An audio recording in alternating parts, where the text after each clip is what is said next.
Leo hii nitaanza habari kivingine kabisa, si kama vile jinsi mnavyokuwa mkinizoea. Kwa hiyo tunaanza hivi, taarifa kwa umma, au hii ni barua ambayo imetolewa na serikali ya Kongo, Felix Tshisekedi, Wizara ya Mawasiliano na Vyombo vya Habari. Taarifa kwa umma, serikali ya Jamhuri ya Kidemokrasia ya Kongo. Okay, kuna simu kidogo zinaingiliana hapa, mambo kidogo ya studio, mambo ya studio yana vitu vingi. Okay, Wizara ya Mawasiliano na Vyombo vya Habari. Taarifa kwa umma. Serikali ya Jamhuri ya Kidemokrasia ya Kongo imepokea taarifa za matukio yaliyotokea Goma na inathibitisha tena dhamira yake ya kuheshimu sheria za kimataifa ya kibinadamu. Kisha saa tarehe 11 Machi 2026 inaanza barua sasa, inasema kwamba serikali ya Jamhuri ya Kidemokrasia ya Kongo imepokea taarifa za milipuko iliyotokea alfajiri ya Jumatano hii tarehe 11 Machi 2026 katika mji wa Goma, iliyosababisha upotevu wa maisha ya watu pamoja na uharibifu mkubwa wa mali. Serikali inaonyesha huzuni yake kubwa kufuatia vifo vilivyoripotiwa, hususan kifo cha Bikarine Buiset. Nafikiri ndio jina lake inaitwa vile, Buiset, raia wa Ufaransa aliyekuwa mfanyakazi wa UNICEF katika Jamhuri ya Kidemokrasia ya Kongo. Inatoa rambirambi zake za dhati kwa familia yake, ndugu na jamaa zake, kwa serikali ya Jamhuri ya Ufaransa pamoja na kwa jumuiya nzima ya kibinadamu. Kwa mantiki hiyo, serikali inapenda kupongeza kujitolea kwa hali ya juu kwa wahusika wa misaada ya kibinadamu ambao katika mazingira magumu sana wanaendelea na jukumu lao la kutoa msaada kwa raia walioathiriwa na mzozo huu. Kwa uwepo wao pamoja na hatua zao za uokozi, wakiwa bega kwa bega na watu wa Kongo na katika kurekodi uhalifu, wanawake na wanaume hawa wanachangia kupunguza mateso ya jamii za kiraia na kuendelea harakati za kutafuta haki kwa waathirika walioathiriwa kwa kiasi kikubwa na vurugu, maisha yaliyopotea pamoja na uharibifu unaotokana na uchokozi dhidi ya Jamhuri ya Kidemokrasia ya Kongo unaofanywa na Rwanda ikishirikiana na wasaidizi wake wa M23 AFC. Mamlaka husika zinafuatilia hali hiyo kwa umakini mkubwa. Mazingira halisi ya matukio haya yaliyotokea katika maeneo yanayokaliwa na kwa mabavu pamoja na chanzo cha milipuko iliyoripotiwa kwa sasa yanachunguzwa na idara zenye mamlaka kwa lengo la kuweka wazi ukweli wote. Hii hapa ngoja niirudilie, maanake ina umuhimu sana wewe kusikiliza, msikilizaji unayetufuatilia. Inasema tena kwamba mamlaka husika zinafuatilia hali hiyo kwa umakini mkubwa. Mazingira halisi ya matukio haya yaliyotokea katika maeneo yanayokaliwa kwa mabavu pamoja na chanzo cha milipuko iliyoripotiwa kwa sasa yanachunguzwa na idara zenye mamlaka kwa lengo la kuweka wazi ukweli wote. Serikali inathibitisha tena kushikamana kwake na kuheshimu. Niliposema serikali hivyo nilisema siri kweli? Mbona simu yangu baada ya kusikia serikali inapita naleta mambo ya siri? Serikali inathibitisha tena kushikamana kwake na kuheshimu sheria za kimataifa ya kibinadamu, hasa kuhusiana na ulinzi wa raia na wa watumishi wa misaada ya kibinadamu wanayotekeleza majukumu yao katika eneo lote la taifa, yakiwemo maeneo yaliyo chini ya uvamizi, na haiwezi kamwe kuchukua hatua yoyote ambayo itapingana na maadili ambayo daima imekuwa ikiyatetea. Katika muktadha huu inasisitiza kuwa ulinzi wa raia na wa wahusika wa misaada ya kibinadamu unategemea kwanza kabisa kuondolewa kwa wanajeshi wa Rwanda na wasaidizi wao wa AFC M23 kutoka katika maeneo ya taifa wanayoyakalia kinyume cha sheria, pamoja na kurejeshwa kikamilifu kwa mamlaka halali ya dola ya Kongo katika eneo lote la nchi. Serikali inaendelea kujitolea kikamilifu kufanya kazi pamoja na Umoja wa Mataifa na washirika wake wote ili kuchangia kubainisha ukweli kuhusu matukio haya na kuimarisha ulinzi wa raia. Mwisho. Hiyo hapo ni barua ambayo imetolewa tarehe 11 Machi 2026. Haya. Alfajiri ya kuamkia leo mashambulizi yalisikika. Yalisikika wapi? Yalisikika kwenye mji wa Goma. Na haraka haraka vyombo vya habari vyote ambavyo vipo chini ya utawala wa M23 na vyombo vya Rwanda pia, Rwanda, vyote vikaja in Kagame's voice, wote wakawa wamekuja pale kwa lengo la nini? Kuja kutangaza habari ambayo imetokea. Habari gani ambayo imetokea? Kwamba kuna mauaji ambayo imetokea na yule ambaye ameuawa pale ni mfanyakazi wa UNICEF, kama vile jinsi umesikia taarifa inazungumzia hapa UNICEF, kwa hiyo kifupi wanasema UN.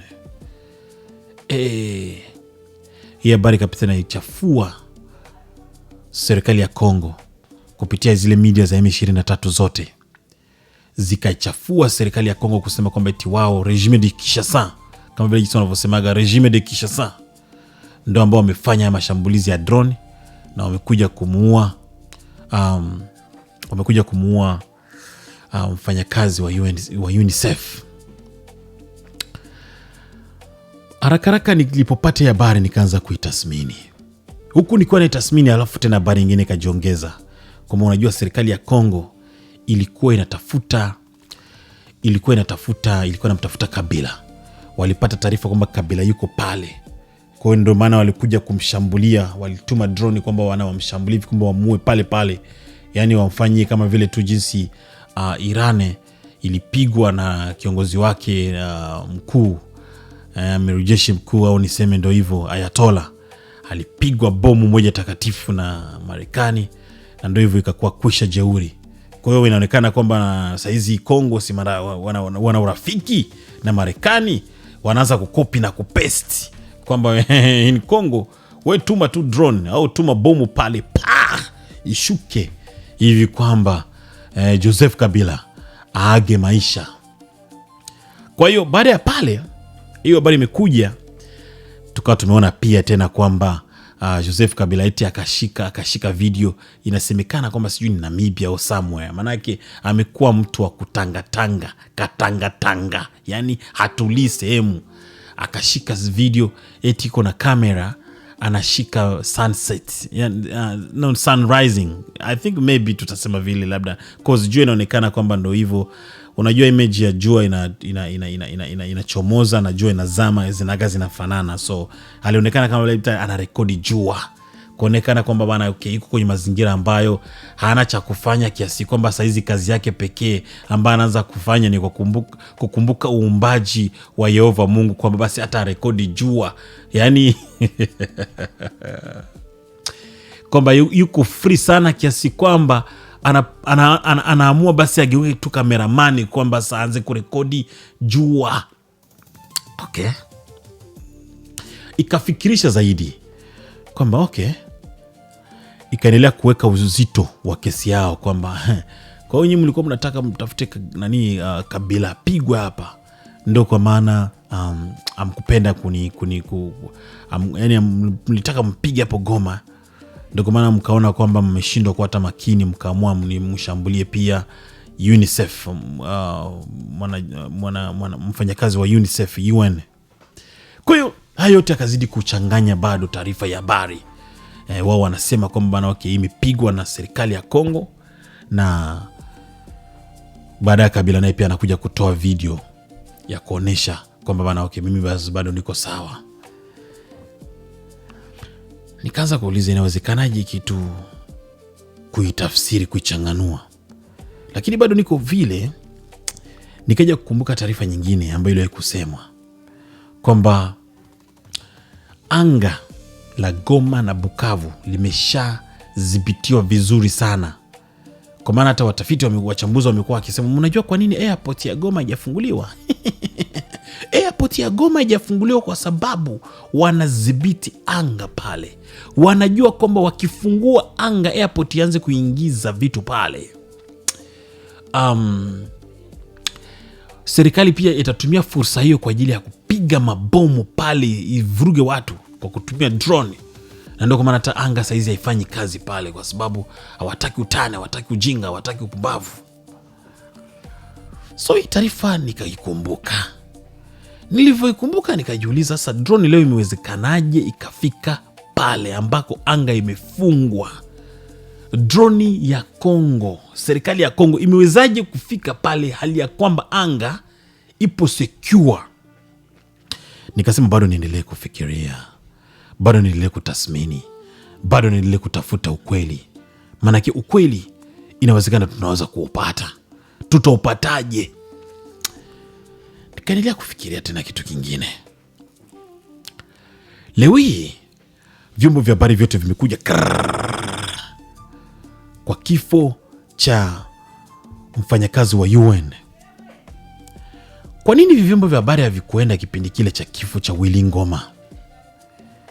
Willy Ngoma alipokufa, kwa nini hivi vyombo vya habari vyote havikuenda? Kwa sababu hata huyu ambaye amekufa hatukuoneshwa sura yake. Tumeoneshwa tu kwamba na maiti imepita.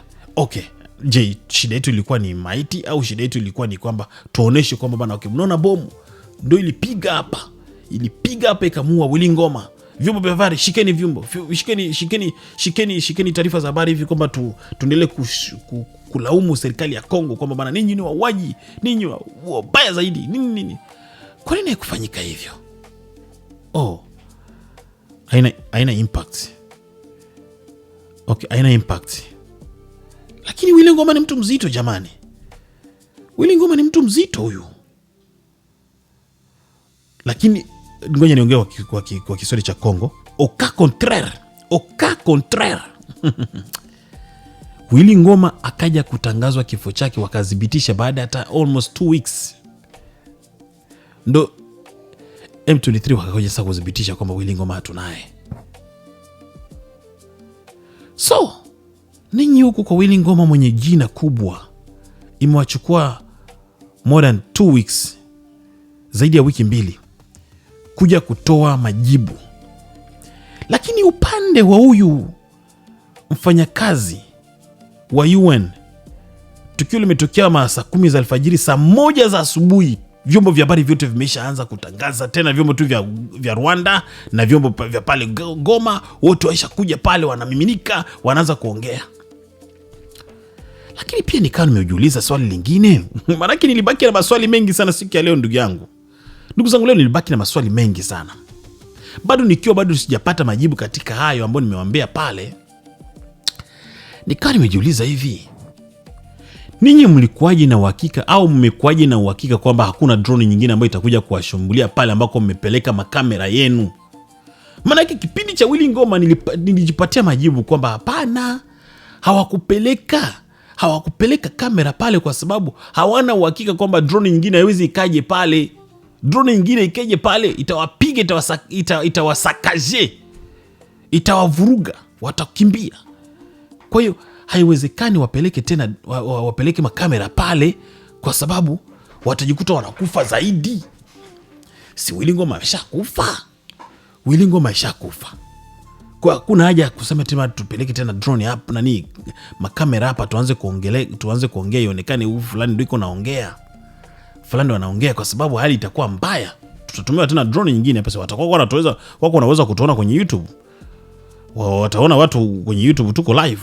Kwa watajua location yetu. So why leo drone ambayo tayari imeshafika ya serikali ya Kongo ishafika pale kuja kuwapiga? That means imeshavunja zile sheria za anga, kama vile jinsi nimeanza kuwazungumzia swala la anga kwamba saizi tena anga basi haiko secure. Anga haipo secure kwa sababu drone ishafika, na inasemekana sio drone moja iliyokuja, sio drone moja iliyofika, imeshafika pale, ishapiga, right?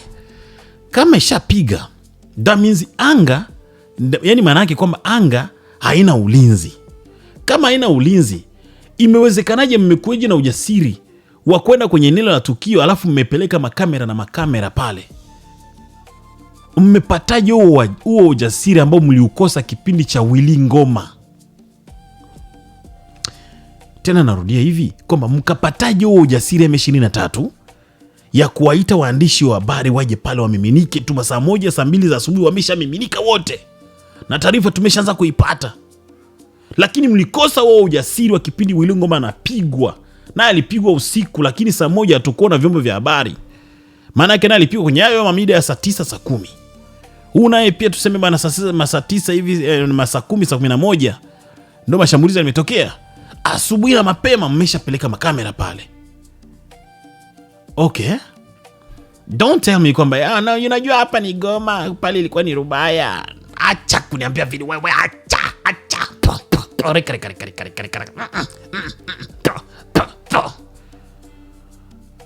Unajua hivi vitu vinafikirisha vinafikirisha na vyombi sana. Utafute habari kushoto kulia, vinafikirisha na vyombi, utafute habari kushoto kulia. Mlijiamini vipi kwamba drone ya serikali haitokuja tena kuwapiga pale? Bado yakawa ni majibu ambayo hayana majibu, yani yakawa ni maswali I'm sorry, yakawa ni maswali ambayo hayana majibu. Kama hiyo haitoshi, tunaenda sasa kwa Kagame. Hatuwezi kugusa habari bila kumgusa Kagame. Siwezi. Kagame tukio linatokea akiwa yupo Ufaransa. Huyu raia ambaye anauawa ni Mfaransa. Kagame anaenda kukutana na Macron. Anataka kumpatia ujumbe gani Macron kwa kitendo cha mfanyakazi wa UN ambaye ni Mfaransa amekufa Goma, ameuawa Goma? Anataka kumpatia Macron, rais wa Ufaransa, ujumbe gani? Kama si kumwambia kwamba unaona kule, unaona ile serikali ambayo unaitetea. Kwa maana siku hizi pia Macron amekuwa kama vile kidogo anaanza kututetea, hali ya kwamba bado sisi hatujapenda, hatujaridhika na utetezi wake. Banake bado tunaendelea kumuelewa kwamba bana yule jamaa ni panya puliza. Si tunakubaliana hivyo? Lakini ndugu zangu, kama Macron ni panya puliza, basi tuache, itakuwa ni topic siku nyingine. Tunakubaliana, tunaanza kuaminia, yani tunaaminishana kwamba bana huyu jamaa bado yani hatumuelewe, hatujamsoma vizuri kwenye rada zetu kwamba kweli yuko upande wetu ama yuko upande wa nani, right? Lakini still though, let's just say kwamba saizi kidogo ameanza naye pia kama vile kidogo kuwa na mahusiano mazuri na sisi. Leo hii Kagame anaenda kukutana naye pale. Anaenda kumwambia nini? Kwamba ona ile serikali ile, ona jinsi inaanza kuua watu wako, alafu ninyi ndio mko naendelea kuipatia bunduki, mko naendelea kuipatia madroni, mko naendelea kuipatia silaha. Wale watu ni mashetani wale watu hawajui kutumia hivyo vitu. Mnatakiwa muendelee kuweka pressure kwa sababu ya kuwazuia Kongomani, serikali ya Kongo wasiendelee kuwa na access ya kununua bunduki, wa kununua silaha, kwa sababu wale ndio kazi yao, kuua watu ambao hata wahusiki kwenye tukio.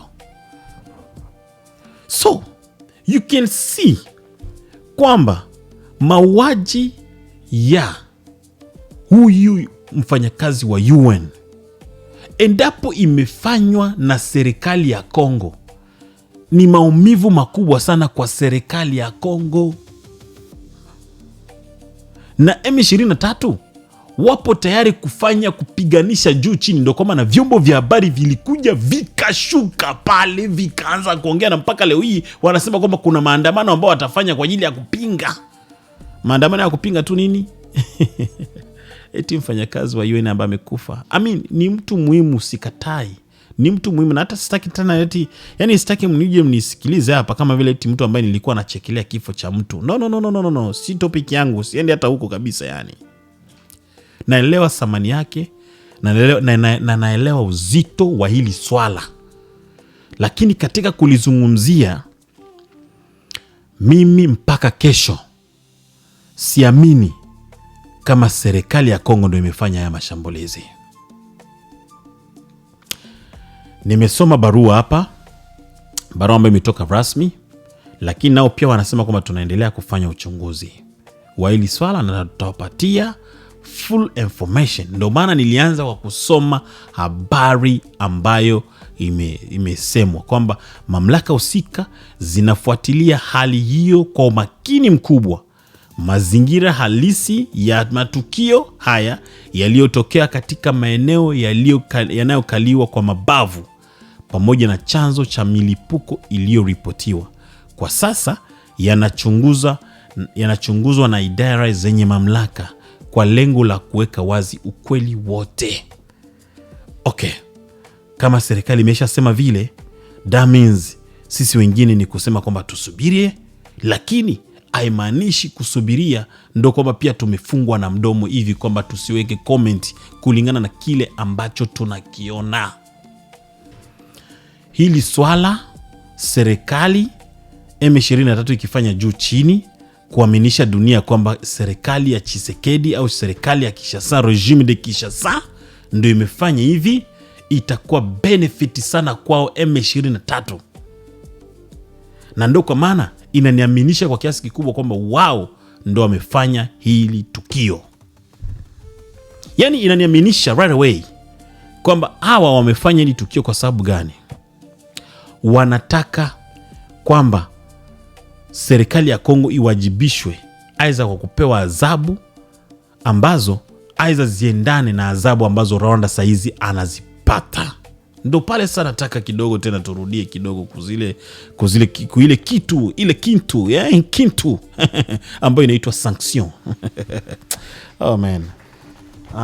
Nataka hata nisimame kidogo nizungumze leo nikiwa kidogo nimesimama kidogo hapa kwenye media. Ipo hivi, okay? Sanction, right? Ambayo Rwanda saizi anaipitia ni sanction mbaya zaidi ambayo inazidi kumuumiza, ukizingatia kwamba yeye ndo baba wa M23. Baba kama anafungwa mikono kiasi kwamba hana uwezo tena wa kugusagusa pale hapa na pale, watoto wanajikutaga wanatetereka. Hali ya M23 saizi ni mbaya sana kutokana na zile sanction ambazo Rwanda amepewa, na Rwanda amepewa zidi ya jeshi lake la Rwanda. Jeshi la Rwanda sio eti bana au kakundi ka Rwanda kashikasela au sio eti walinzi wa Kagame. No. Ni wanajeshi au jeshi la Rwanda, jeshi la taifa la Rwanda, jeshi la nchi ya Rwanda limepewa sanction, na sanction inawaumiza big time kiasi kwamba hali ni mbaya.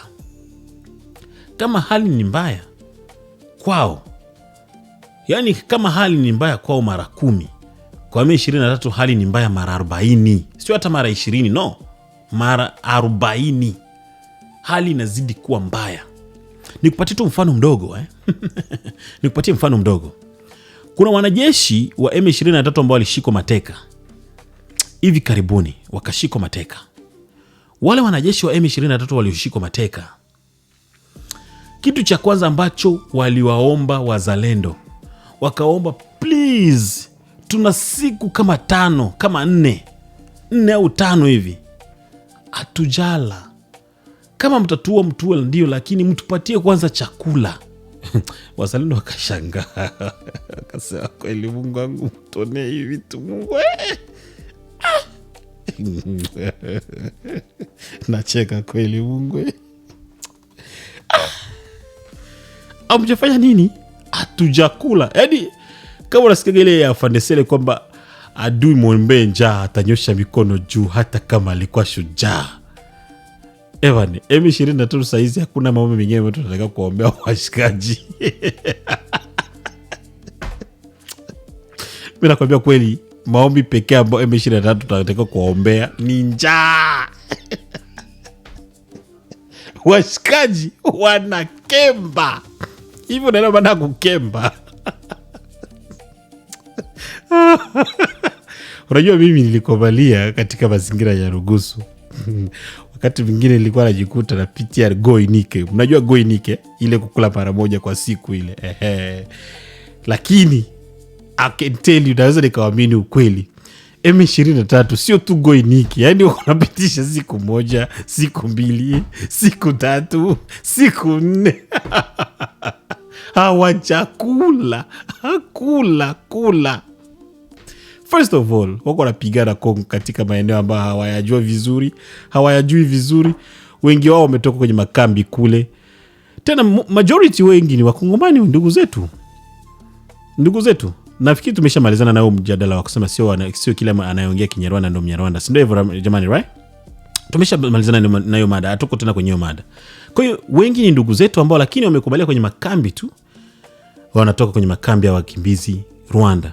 Wanakuja, wanajua wana asili ya Kongo, wanajua ni Wakongomani, lakini kwa sababu tu ya mazingira ambayo Kagame anawaweka, wanajikuta wanakuja Kongo kwa ajili ya kwanza kupambana. Hawajui mazingira ya pale.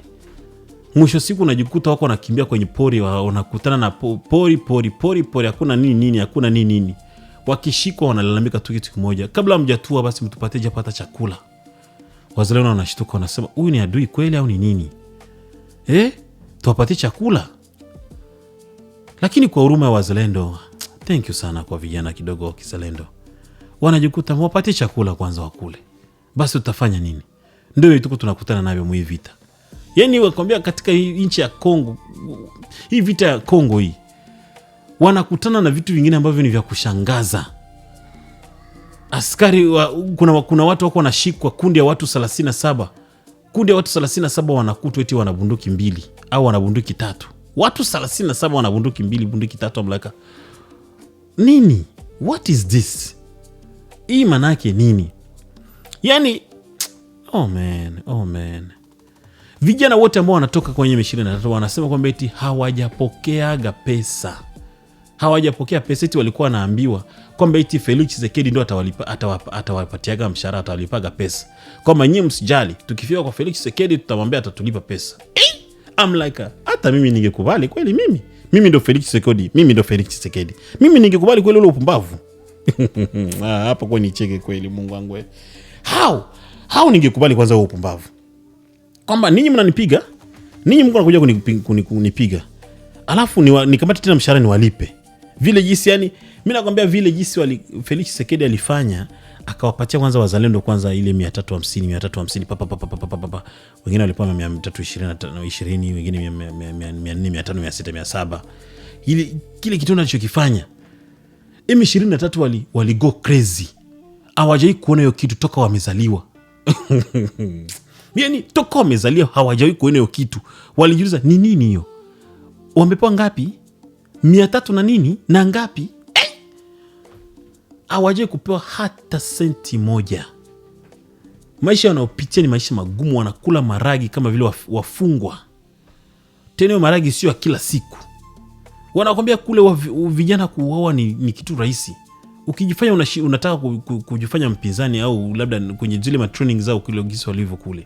Ukitaka kujifanya kama vile kisijui au ueleweki, kata kichwa ni papa. Wanamaliza vijana kule. Vijana wanakufa vibaya mno. Vijana wanapitia kila aina mateso. Ndio maisha ambao wanapitia vijana kule. Kuna wengine wanashindwa kutoka kwa sababu hawana hata nguvu. Wanajikuta wanamaliza nguvu sio tu kwenye mazoezi ya ovyo ovyo ambayo haeleweki, lakini wanamaliza nguvu pia hawapei chakula au walali sehemu ambako japo hata kidogo inaweza kaeleweke. Kwa unajikuta hata mtu nguvu ya kukimbia haana. Nguvu tu ya kukimbia haana. Atawezaje kujua kufikiria hata kutoroka? Ndio watu wanateseka kwenye hali mbaya mno.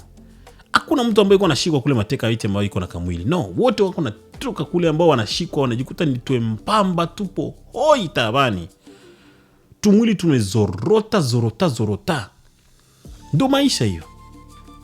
nao eti ndo watetezi wa nchi ambao wanakuja kutetea watu. I'm like, mnakuja kutetea nani? Tulikubaliana saa ngapi? We na nani? Kivipi? Aje? Mahali gani? Tulikutana tukakubaliana kwamba wewe ndo utakuja kunitetea. Wapi? Kivipi? Kiaje? Katika mazingira gani? Eti unakuja kunitetea mimi? Nilikutuma? Nauliza, nilikutuma uje kunikomboa? Uje kunitetea? Fyoto. Nauliza, fyoto, nilikutuma uje kunitetea? Lakini ndio unaweza kaona jinsi gani kwamba hii vita inakotupeleka ni wapi. Kwa hiyo yote ambayo nilikuwa nakwambia hapa, bado unaweza kubisha kwamba eti M23 hawajafanya ujinga? Na kuuliza, kwa yote ambayo nakwambia hapa, bado unaweza kabishe kwamba M23 hawajafanya ujinga wa kupeleka drone pale, wamuue pale? Kwa sababu kuna comment nyingine, let me sit now. Kuna comment nyingine ambao wamekuwa wakisema kwamba eti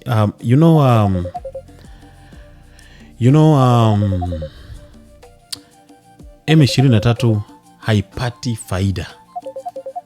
M23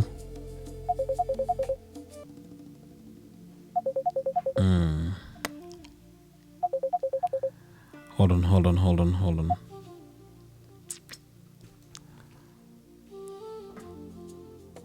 Okay. Watu wamekuwa wakisema kwamba eti unajua M23 I'm sorry, kuna simu kidogo imeingia hapa, imekuja kunivuruga kidogo mazungumzo ambayo nilikuwa naongea. Lakini ndio hivyo, unaweza you can tell kwamba bana hizi simu kidogo za hapa na pale zinakuwa kidogo zinakuja kuvuruga sometimes watu. Lakini watu wamekuwa wakisema kwamba unajua M23 okay, seriously tu topic nimeisahau. Kuna masimu zimeingia hapa. And that's why sometimes I don't like people be calling me. Why watu mnanipiga masimu tu, mnanipiga masimu? Nipiga masimu, nipo busy sana kuzungumza vitu vya maana na ndugu zangu hapa kidogo, alafu mnakuja mnanipiga masimu. Mniache kwanza kidogo ni focus kwanza, maana yake ninapokuwa ninafocus kwenye topic hivi inakuwa ni jambo la msingi sana. So nataka tena niwaambie kwamba okay, nimekumbuka. Watu wamekuwa wakisema kwamba unajua serikali ya Tshisekedi isijichanganye. Wasifikiri kwamba eti wanaweza wakateke mji wa Goma kwa kutumia drone. Wapeleke wa jeshi on the ground. Wapeleke wa jeshi kwenye ground hivi kwamba wapigane pale tu, wapigane kaka. Mimi mpaka najiuliza kwamba lini M23 imeshawahi kushinda serikali ya Kongo? Pamoja na udhaifu wote ambao wanajeshi wa Kongo tulikuwa nao, lini tushawahi kupigana ana kwa ana na wao wakatushinda? Sioni hiyo kitu. Labda unikumbushe wewe ambao unajua historia nzuri, unajua historia vizuri kunizidi mimi. Siku gani jeshi la Kongo lishe kupambana ana kwa ana na M23 na M23 ikashinda? Nikumbushe tena hiyo kitu. Ilitokea lini? Kwenye historia ya wapi? Goma, Bukavu, Uvira au wapi? Nikumbushe kidogo. Nataka ni wewe ambaye unanisikiliza, shuka kwenye comment pale uandike kile ambacho unachokielewa kuhusiana na mambo. Lakini that's what I can tell you kwamba hivi vita ni vita ambavyo wanacheza na saikolojia ya watu, right? Wanacheza na saikolojia ya watu big time, kwa sababu tu ya kutaka kutufanya kwamba tushinde kufocus na kile ambacho kinaendelea kufanywa. Lakini reality ni kwamba mfamaji haishi kutapatapa. Mfamaji haishi kutapatapa. Atapiga mikono jinsi anavyoweza, lakini kuzama kuna msubiria. Kuzama ni lazima. M23 wa saizi wanajikankamua iwezekanavyo hivi kwamba waonekane japo labda nao pia ni watu mbele ya watu, lakini I can tell you man, wanazama. Yani wanazama every single day. Unaweza kuendelea kuona jinsi gani wako wanaenda wanashuka na kamwe hawawezi tena kuinuka. Kwa sababu gani? Kila kitu kina mwisho. Na undo mwisho bana. Enough is enough. 30 years ya mateso ya Mkongomani imetosha. Hii ni sauti ya Mungu hii. Hii ni majibu kutoka kwa Mungu. Haijalishi wakongomani miaka yote 30 wameomba, wanaomba, alafu Mungu akosi kuwasikiliza. Wakati mtoto wake alipokuwepo hapa duniani alisema kwamba eti bana, ombeni nanyi mtapewa, tafuteni nanyi mtapata. Alisema maombi ya mama zetu, baba zetu, nimekuwa nikiwasikia miaka nene miaka rudi wanaomba, please tusaidie nchi ya Kongo tuwe na amani, please tusaidie. Kwani Mungu ni kiziwi? Mungu haoni? Mungu asikii? La hasha. Tena nasema la hasha. Mungu ana masikio, tena anasikia. Haijalishi kwa muda gani. I can tell you right now, mimi niko confidence kwamba bana, hili swala tunatoboa. Hili swala sisi ndo majibu yetu sisi kutoka kwa Abecha Ole Mwikolo. Abecha Ole Mwikolo. Yani hii ni majibu kutoka kwa Mungu aliye juu zaidi ya kila kitu. Kama vile Zaburi sura 83 mstari wa 18 inavyoniambia. Aliye juu zaidi ya kila kitu. Sitokudanganya. Tumechoka na hii hali. Na kama tumechoka na hii hali, hii hapa ndo tathmini yangu ya kukwambia. Achana na wale vijana wanavyofikiria, achana na wakina Berta Bisimwa, achana na Corneille Nangaa anaongea donc je vous dis que moi je dois partir. Sana vuzungumza kama vile mtu ambaye unafikiri eti iko na mamlaka sana. Kapuku mlala hoi wale. Na let me finish up this, okay? Maana yake nisije kucomment sana alafu nikose kukupatia mawe ya kutosha. Speaking about Kabila. Speaking about Joseph Kabila. Do we really need Kabila to die as a government of Congo? Of course, yes. Lakini not that really. Yani sio kivile kwamba eti tunamhitaji Kabila kufa. Ni kweli tunataka Kabila afe. Lakini tunamhitaji kiasi kwamba saa hizi ndio priority kweli kwenye mambo ambayo tunayafanya. Akikutwa kwenye anga of course ataondoka. Lakini sioni kama kweli serikali ya Kongo inamtafuta kwa udi na uvumba kama vile jinsi inaweza kuwatafuta wakina Corneille Nangaa au wakina wale viongozi wale wakubwa wa M23. I know Kabila na party kubwa kwa sababu naye pia ni mdhamini mkubwa wa M23. We know that. Lakini I can tell you, intelligence ya Kongo inajua kwamba hata wale viongozi wote wakubwa wale hawalalagi tena Goma. Wale wote wanaenda kulala Gisenyi, wanaenda kulala kwenye mavijiji kidogo ya nyuma kidogo ya pale kwa sababu ya ulinzi wao. They know for sure. So they know for sure kama viongozi wa M23 hao wakubwa hawana uwezo wa kulala Goma, Kabila ndo atakuwepo. Atakuwa Kabila ndo halale pale kiasi kama waende kumshambulia Kabila. Yani haya yote ni majibu ambayo yanaweza kukupatie mwangaza hivi kwamba uelewe. Tena nasema hivi, nasubiri ndio taarifa ya serikali ije kutuambia. Nimeona pia ile drone ile video ambayo imeendelea kuvuma ambayo inaonyesha kwamba ile drone imetoka wapi, all those kind of things. I understand sometimes we may say kwamba ni AI, right? Na maybe nitasema ni AI kwa sababu ya barua ambayo imetolewa na serikali ya Kongo ambayo wamezungumzia kuhusiana na wamezungumzia pia kuhusiana na ile swala ambalo limetokea. Kwa hiyo I can tell kwamba serikali ya ile video ambayo imeendelea kuvuma ya kusema kwamba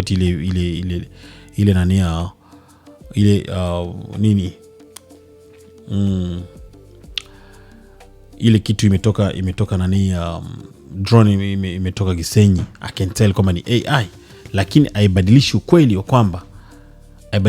wa kwamba mimi kama mimi sina uhakika na sitaki kuamini kwa sababu najua sio kweli kwamba eti ile drone ni serikali ya Kongo ndio imepiga. Unajua kuna kitu kimoja ambacho nataka nikusomea hapa ambacho ni Patrick Muyaya Katembwe alikiposti na hichi kitu kinafikirisha kujikuta mtu kidogo mwenye heshima zake. Unajua Patrick Muyaya ni kidogo mtu kidogo mwenye heshima zake. Ameposti habari moja hivi ambayo yake alivyoposti hii taarifa ya hii habari, hii barua ambayo imenanina serikali, alafu akaambatanisha maneno yake ambayo alikuwa amesema hivi kwamba hold on. Kwanza mambo vipi? Unaendeleaje? Bado unaendelea kufuatilia taarifa za Iran? Iran bana, wale wa kidogo wamesema kwamba Marekani wewe ndio ulianzisha, lakini sisi wewe ndio umeanzisha vita, lakini hauna uwezo wa kumaliza vita. Iran wamesema vile, so wale washikaji kidogo wapo serious. Lakini Patrick Muyaya amesema hivi: tunazijua vizuri sana mbinu za baba, yani Rwanda, na za mwana, yani M23. Serikali inadhibitisha tena kujitolea kwake kuheshimu sheria ya kimataifa ya kibinadamu, hasa kuhusu ulinzi wa raia na wahudumu wa misaada ya kibinadamu wanaofanya kazi katika eneo lote la taifa, yakiwemo maeneo yaliyo chini ya uvamizi. Na kwa hiyo haiwezi kuchukua hatua yoyote inayokwenda kinyume na maadili ambayo imekuwa ikiyatetea siku zote. Soma mwitikio wa serikali kuhusu milipuko iliyotokea Goma tarehe 11 March 2026. Lakini leo kidogo aliongea kwa Kiingereza. So alisema hivi: we know very well the methods of the father, the Rwanda, and the son, the M23. The government reaffirmed its commitment to the respect of international humanitarian law, in particular with regard to the protection of civilian populations and humanitarian personnel operating throughout the national territory, including in area under occupation. And so he will not be able to take an action that contradicts the value he has always stood for. Read the government's reaction to the explosion that occurred in Goma on March 11, 2026. Kwa hiyo ndio kitu ambacho ikiandika kwa Kiingereza hichi, na kwa Kiswahili yake ndio kile ambacho nimeshawasomeeni. So mpaka hapa nafikiri imetosha. Hizi dakika kidogo 40 ambazo kidogo tumeshapiga story zinatosha sana. Mwenye wanakwambiaga maneno ya kuambiwa changanya na kwako hivi kwamba uifanyie kazi. Una haki ya kukataa chochote ile, yani una haki ya kukataa chochote kile ambacho nimekisema, na una haki pia ya kukubali chochote kile ambacho nimekisema. Kwa wale washikaji zangu ambao wanaga na mini Mr. Reka, Boss Elvis, the president of upcoming star, kwamba siongeagi kwa bure, na imani kwamba hapa mtakuwa mmepata picha ya kuelewa kwamba kitu gani kinaendelea katika Jamhuri ya Kidemokrasia ya Kongo. Lakini kwa wale ambao ni wapinzani, okay, tuendelee kuipa muda. Kama unapenda tuendelee kusubiria sote kwa pamoja. Lakini nafikiri kwamba kutokana na yale ambayo nimeshazungumza, inamaanisha kama unapenda kuendelea kusubiria mpaka pale ambako serikali itakuja kutupatia majibu, subiria. Lakini mpaka saizi, kama unapenda kuungana na mimi, nafikiri umeshapata majibu kwamba hili tukio limesababishwa na wanani. Na mimi tayari nimeshazungumza. Nina asilimia kubwa sana za kuamini kwamba M23 ndo anafanya hizi trick kwa sababu tu ya kutaka kuichafua serikali ya Kongo. Na ndio kwa maana pia Patrick Muyaya amekuja kuzungumza kauli yake ya mwanzo kwamba eti tunazijua vizuri sana mbinu za baba, yani Rwanda, na za mwana, yani M23. Kwa Kiingereza akasemaje? We know very well the methods of the father, the Rwanda, and the son, the M23. Kwa hiyo maneno ya kuambiwa changanya na ya kwako hivi kwamba uyafanyie kazi. Lakini nilitaka tu kumalizia kuhusiana na Iran. I do understand kwamba tuko kwenye wakati mgumu sana, kwa maana mpaka saizi vitu vinazidi kupanda bei, na hata nilikuwa naangalia tiketi ya ndege hapa, nilikuwa nataka kidogo niruke niende kidogo kwenye mkoa mwingine au kwenye state nyingine kidogo hapa jirani. Kuna shida kidogo ambayo imetokea pale kidogo ya mambo ya kifamilia bana. Nimeangalia tiketi imepanda bei sana, tena imepanda maradufu kabisa, yani si kama vile jinsi tulikuwa tunazoea. Na I can tell hayo yote yanasababishwa tuna mafuta, yani mafuta. Ndege, usafiri zote za anga zinatumia nini? Zinatumia mafuta hii ambayo ndio hivyo inazuiwa kule. Unajua hii mafuta hii ndio inachujwaga, ikichujwa mlevo fulani inatoa hii, ikichujwa mlevo nyingine inatoa ile, ikichujwa mlevo nyingine inatoa ile. Na hata hivyo vya kuchujia unajikuta navyo vinatumia ni mashine ambazo zinatumia pia essence ile ile. Hivi kwamba au tuseme ndio petrol hivyo hivi kwamba ifanye hiyo kazi.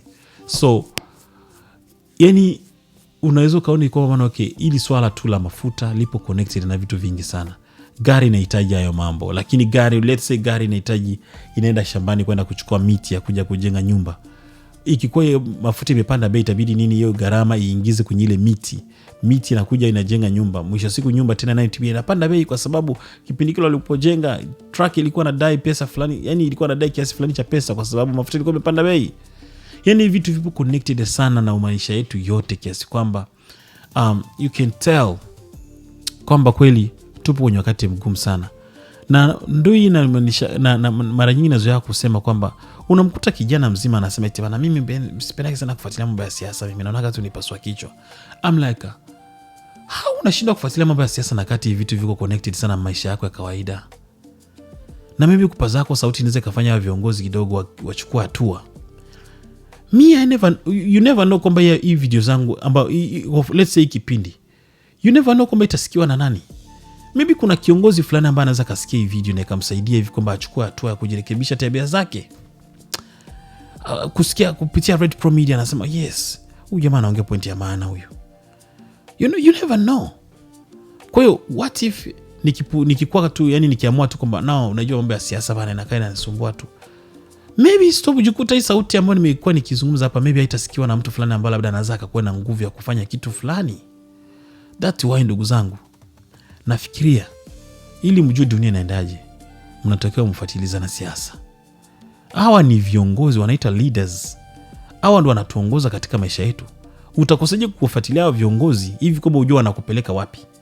Kama wanakupeleka kwenye shimo, kwa nini usiwakataze mapema bwana? No, hiyo direction bana mnatupeleka pabaya. Kwa maana wanasiasa ndio viongozi wetu katika hii dunia. Sasa unashindwaje kufuatilia vitu vya wanasiasa? Na ndio kwa maana nawaambiaga hivi jamani, pendeni Kongo, na ili kupenda Kongo mfuatilie vitu vya Kongo. Fuatilia Tshisekedi anafanya nini, anaenda wapi, kwa nini ameenda. Naweza nikaendelea kusema sana hapa.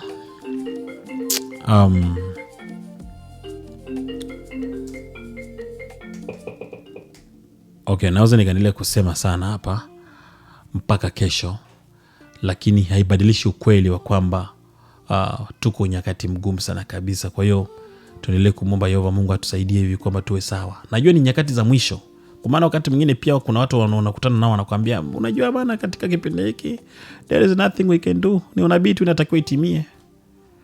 Sawa, kama ni unabii unatakiwa utimie ndio, lakini mtoto wake namaanisha Yesu Kristo. Mimi naamini kwamba Yesu Kristo ni mwana wa Mungu. Sijui wewe, kwa maana inawezekana wewe unaamini kwamba Yesu ndiye Mungu mweza yote. Atupo kule wetu, focus kwanza kwa kile ambacho nakizungumza mimi, kwa maana mimi naamini kwamba Yesu ni mwana wa Mungu. Mtoto wake Yesu Kristo alipokuwepo hapa, alituambia tuendelee kumwomba Mungu pasina kukoma, pasina kuchoka, pasina kuacha. Hakutuambia ikifika saa zile kipindi za mwisho mshaanza kuona matukio kama haya ndio muache kumwomba Mungu kwa sababu tu nabii lazima utimie. Alituambia muombe katika nyakati zote. Na katika nyakati zote maombi yetu sisi ni atuweke salama katika hata hali zilizo ngumu. So hata katika hali yote ambayo inaendelea, na wasi sana watu wenye imani, endeleeni kumwomba Mungu. Yani endeleeni, msiache kumwomba Mungu. Atatusaidia hivi kwamba tupite katika nyakati zote zilizo ngumu kama hizi. Si kwamba hatutaki ufalme wake, tunamuomba sana, kwa maana ndio kitu fulani, ndio kitu cha kwanza ambacho mtoto wake alituambia aliposema basi salini hivi, Baba yetu uliye mbinguni, jina lako litukuzwe, ufalme wako uje. Yani ilikuwa ni neno baada ya ufalme, yani baada ya kulitukuza jina lake akatuambia ufalme wako uje. Uje wapi? Hapa duniani. Kwa hiyo ni jambo la kwanza, baada ya kumtukuza Mungu, jina lako litukuzwe, jambo la kwanza ni nini? Ufalme wako uje. Kwa maana kumuomba jina lako, kutakasa jina la Mungu sio maombi, ni wajibu wetu. Tunatakiwa yani tunatakiwa kumtukuza Mungu kila siku, kila saa. Lakini ilipofika kwenye swala la maombi, ufalme wako uje ilikuwa ni jambo la kwanza. So tunajua kweli kwamba ufalme wa Mungu ni lazima uje, lakini haimaanishi kwamba